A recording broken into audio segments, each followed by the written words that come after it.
Hello friends, welcome to my channel and thanks for watching this video. Friends, in this video we are going to discuss about Mogo INC, and although we have limited amount of data but we are looking into a weekly chart, so it's an important chart, and the way the stock is moving, it gives you the indication or the direction of the trend which one need to look and understand about. So we are going to discuss all these things, but before that, if you haven't yet subscribed my channel, hit on the all subscription button and also hit on the all notification bell to get the notification of my upcoming videos. Now let me describe the chart to you in a simple manner. So here you have the lower end of the range. Okay, so this is what you can see on the lower end of the range, and this is probably your upper end of the range.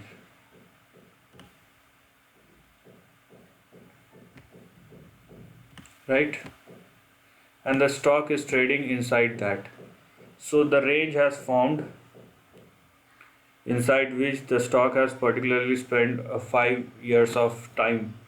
Okay, so if the stock has spent enough time inside a range, so there is no meaning, there is no way you can overthink probably, or think about the trend is going to break on the upside or on the downside.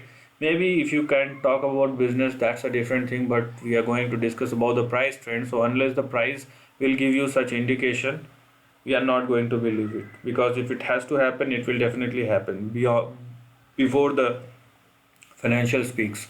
Okay, but it does not happen. That's why we will restrict inside the trend, and what you can see here are something like these. Okay,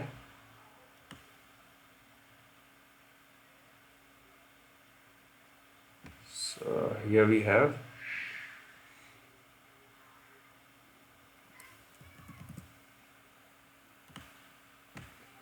Okay, so here we have the trend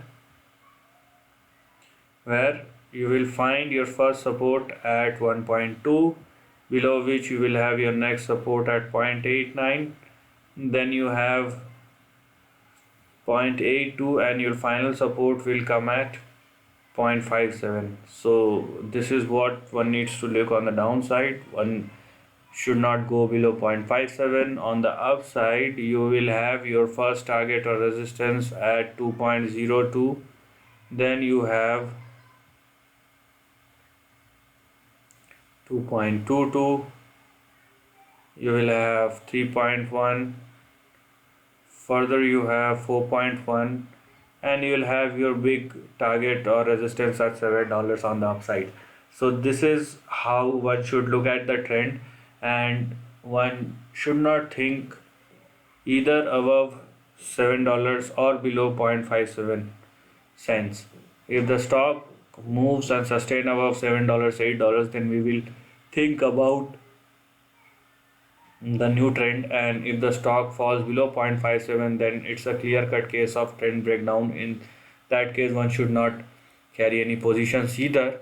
But unless both of these things or either one of these things happens, one should be inside the range.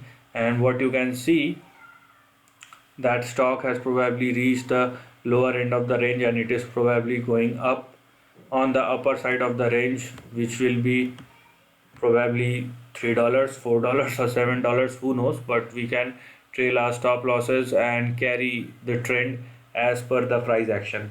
So this is the end of the video. If you like this content, do share your thoughts in the comment section and subscribe my channel. Lastly, take care of your family and friends.